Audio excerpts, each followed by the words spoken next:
Good afternoon, ladies and gentlemen, and welcome to the Reed Bloomfield Organ Series Wednesdays in Wiedemann. We have two more events in this 22-23 season, and they are the next distinguished guest artist for the Bloomfield Series, and that's on Tuesday, April 18th. Our programmed guest has serious back problems, I'll say Chris, and will not be able to be here, but our very own Tate Addis, who graduated from here and has already played several times, will be with us on April 18th, so you won't want to miss that.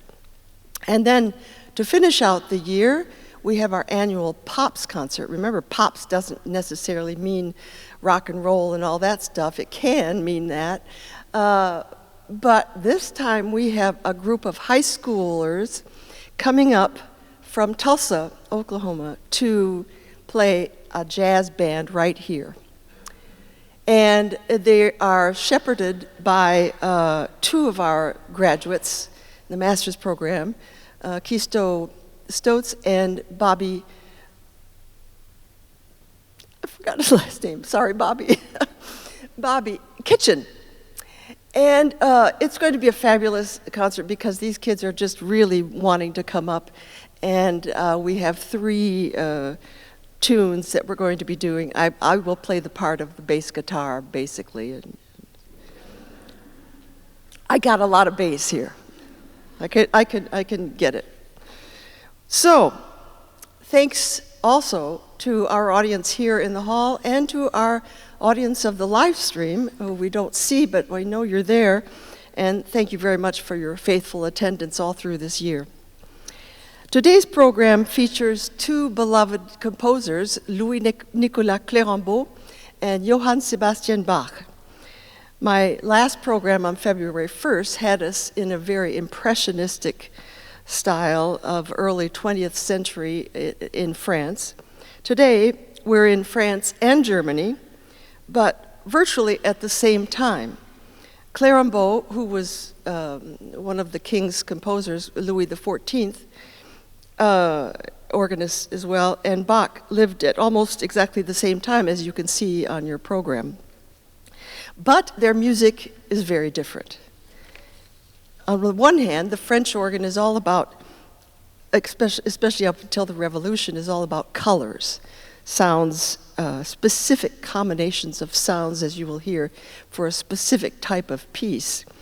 And you can see that in the titles on your program: plein jeu, duo, trio, flutes, you will hear the flutes. But very little was reserved for the feet.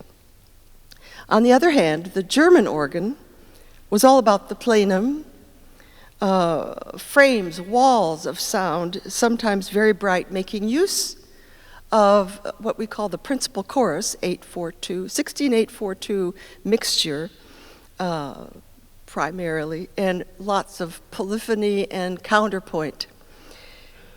Now, the French essential characteristics of their music were brief pieces, references to dances, dotted rhythms, the usage of distinct colors in sound, and an elaborate system of ornaments or trills or embellishments.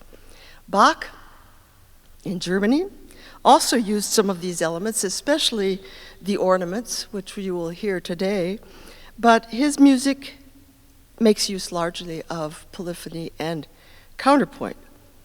But Bach knew what this French music was all about because he had the opportunity to copy some of the French composers, namely Nicolas de Grigny, during his own time. He knew their style, but he hadn't heard their organs, but he saw the titles, and one such as the basse de Cromorne, the bass, Cromorne in the bass, from Clérambault today, and others, gave him a suggestion of how to use this piece, this reed stop, the Cromorne.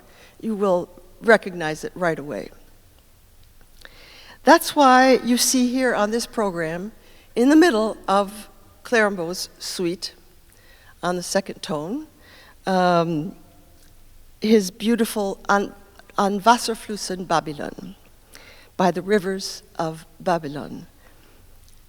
Bach uses the crumhorn, in his case, with lots of ornaments, lots of embellishments in the tenor.